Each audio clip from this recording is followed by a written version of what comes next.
Perkenalkan, nama saya Ledro Boleba dengan NIM 2301160078. Di sini saya akan menjelaskan tentang konsep dasar perilaku. Masuk ke pengertian, di sini ada dua pengertian menurut para ahli. Yang pertama itu Skinner. Perilaku individu adalah respons seseorang terhadap stimulus dari luar. Yang kedua menurut Noto Atmojo. Perilaku individu adalah hasil pengalaman dan proses interaksi dengan lingkungannya yang terwujud dalam bentuk perasaan, sikap, dan tindakan. Yang berikut faktor yang mempengaruhi. Di sini ada faktor. Yang pertama faktor internal. Dalam faktor internal terdapat kepribadian, nilai-nilai, sikap, motivasi, emosi, dan kognitif. Kepribadian adalah kombinasi ciri-ciri yang unik pada setiap individu yang menentukan pola pikir, perasaan, dan perilaku. Nilai-nilai, keyakinan dan nilai yang dipegang individu dapat mempengaruhi perilakunya. Contohnya, individu yang religius mungkin lebih cenderung berperilaku sesuai dengan norma agama. Yang berikut sikap.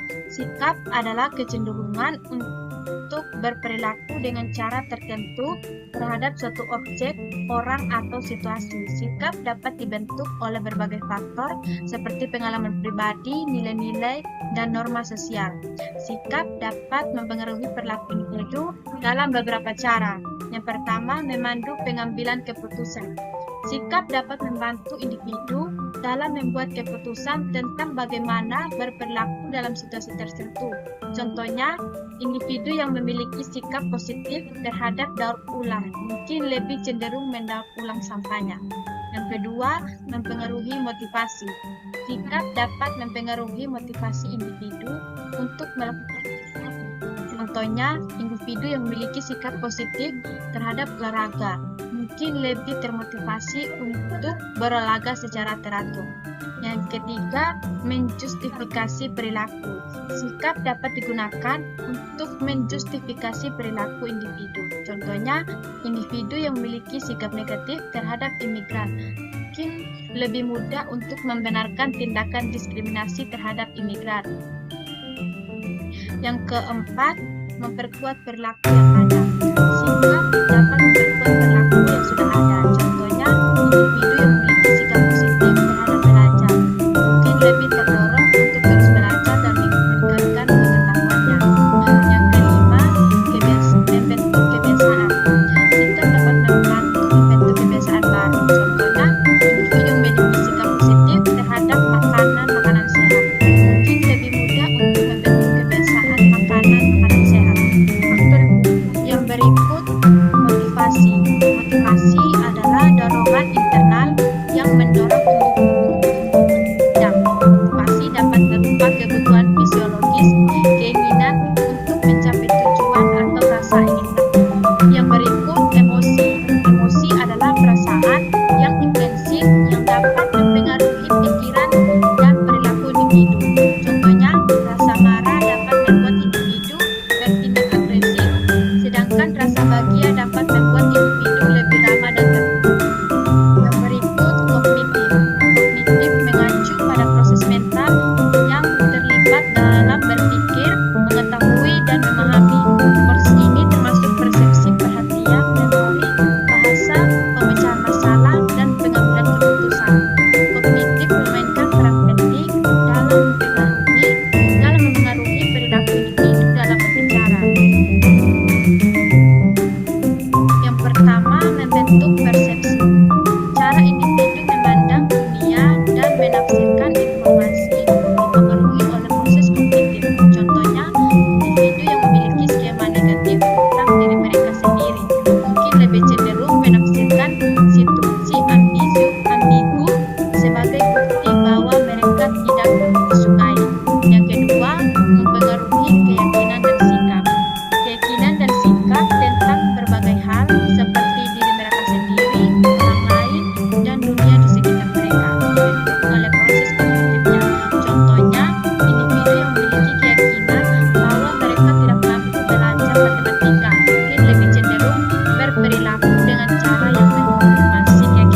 menggunakan strategi pemecahan masalah yang efektif mungkin lebih cenderung membuat keputusan yang tepat dalam situasi yang sulit.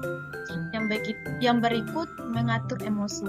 Proses kognitif dapat membantu individu untuk mengatur emosinya. Contohnya, individu yang menggunakan strategi kognitif, restrukturisasi kognitif untuk menantang pikiran negatif mereka mungkin lebih membantu untuk mengelola kecemasan mereka. Yang berikut mendorong motivasi. Proses kognitif seperti penempatan tujuan dan self-talk dapat membantu individu untuk tetap termotivasi untuk tercapai tujuan mereka. Contohnya, individu yang menetapkan tujuan yang realistis dan spesifik untuk diri mereka sendiri mungkin lebih cenderung untuk mencapai tujuan tersebut. Yang berikut faktor eksternal. Dalam faktor eksternal terdapat beberapa faktor. Yang pertama, lingkungan sosial, lingkungan budaya, dan lingkungan ekonomi. Yang pertama, lingkungan sosial. Lingkungan sosial tempat individu tumbuh dan berkembang dapat memengaruhi perilakunya. Contohnya, individu yang tumbuh di lingkungan yang penuh kekerasan mungkin lebih cenderung berperilaku agresif. Yang kedua, lingkungan budaya. Budaya adalah seperangkat nilai, kepercayaan, dan kebiasaan yang dianut oleh suatu kelompok masyarakat. Budaya dapat mempengaruhi perilaku individu dalam berbagai aspek, seperti cara berpakaian, makan, dan berkomunikasi. Yang berikut lingkungan ekonomi. Lingkungan ekonomi mengacu budaya adalah seperangkat nilai, kepercayaan, dan kebiasaan yang dianut oleh suatu kelompok masyarakat. Budaya dapat mempengaruhi perilaku individu dalam berbagai aspek, seperti cara berpakaian, makan, dan berkomunikasi. Yang berikut lingkungan ekonomi. Lingkungan ekonomi mengacu pada kondisi ekonomi di mana individu hidup dan bekerja. Kondisi ini dapat memengaruhi perilaku individu dalam beberapa cara. Yang pertama, pengambilan keputusan konsumsi. Individu dengan pendapatan yang lebih rendah mungkin lebih memilih untuk membeli produk yang lebih murah dan tahan lama. Sedangkan individu dengan pendapatan yang lebih tinggi mungkin lebih memilih untuk membeli produk yang lebih mahal dan berkualitas tinggi. Yang kedua, partisipasi angkatan kerja. Individu yang tinggal di daerah dengan tingkat pengangguran yang tinggi mungkin lebih cenderung mencari pekerjaan dengan gaji rendah dan kondisi yang kurang ideal. Baik, saya atas nama Juliani Intavialede dengan NIM 2301116008. Pada kesempatan ini saya akan menjelaskan lebih lanjut tentang pendekatan-pendekatan dalam konsep perilaku individu. Pendekatan yang pertama yaitu pendekatan dengan teori psikoanalitik yang dikembangkan oleh Sigmund Freud. Teori ini menekankan peran penting ketidaksadaran dalam perilaku individu. Dalam teori ini ada 3 komponen utama, yaitu ID, ego, dan superego. ID sendiri merupakan bagian paling dasar dari kepribadian yang dibawa sejak lahir. ID bersifat impulsif, tidak sadar, dan hanya mengikuti prinsip kesenangan. ID dikendalikan oleh dorongan-dorongan biologis seperti rasa lapar, haus, dan seks. ID menuntut pemuasan segera tanpa mempertimbangkan realitas atau konsekuensi. Komponen yang berikut yaitu ego. Ego berkembang dari ID sebagai mediator antara tuntutan ID dan realitas dunia luar. Ego bekerja berdasarkan prinsip realitas dengan mencari cara untuk memuaskan ID secara realistis dan aman.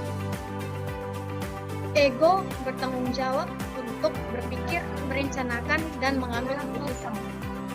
Menyadari konsekuensi dari tindakan dan mempertimbangkan makna sosial. Komponen yang ketiga yaitu superego. Superego merupakan aspek moral dari kepribadian yang mewakili nilai-nilai dan aturan internal. Superego berkembang dari pengaruh orang tua, pendidikan, dan budaya. Superego bertindak sebagai hakim internal yang menentukan mana yang benar dan mana yang salah. Superego menimbulkan rasa bersalah dan malu ketika ego melanggar aturan superego. Contoh dari pendekatan dengan teori psikoanalitik yaitu seorang siswa yang takut berbicara di depan umum mungkin memiliki kecerdasan yang berakar pada pengalaman masa lalu yang traumatis dan atau tersimpan di alam bawah sadar. Pendekatan yang berikutnya yaitu pendekatan dengan teori behavioristik. Teori behavioristik sendiri dikembangkan oleh John B. Watson dan B.F. Skinner. Teori ini berfokus pada hubungan stimulus dan respon perilaku melalui pengkondisian klasik dan operan. Contoh dari pendekatan dengan teori behavioristik yaitu seorang anak yang selalu diberi hadiah setelah menyelesaikan tugas belajarnya akan menjadi termotivasi untuk terus belajar. Ini termasuk dalam pengkondisian operan. Pendekatan yang berikut yaitu dengan teori kognitif oleh Jean Piaget dan Albert Bandura. Teori kognitif sendiri menekankan pada peran pikiran dan proses mental dalam perilaku individu. Cara individu mempersepsikan, menginterpretasikan, dan mengingat informasi memengaruhi perilaku mereka. Contoh pendekatan dengan teori ini yaitu seorang siswa yang yakin bahwa ia tidak pandai matematika akan lebih mudah mengalami kesulitan dalam belajar matematika karena dia sudah membentuk pikiran yang negatif. Pendekatan yang berikutnya itu dengan teori mistik oleh Abraham Maslow dan Charles Rogers. Teori ini berfokus pada kebutuhan dan motivasi internal yang memengaruhi perilaku individu. Contohnya, seorang seniman yang melukis karena hasrat dan kecintaannya pada seni, bukan karena ingin mendapatkan uang. Ini termasuk motivasi internal. Baik, sekian dari saya ucapkan terima kasih.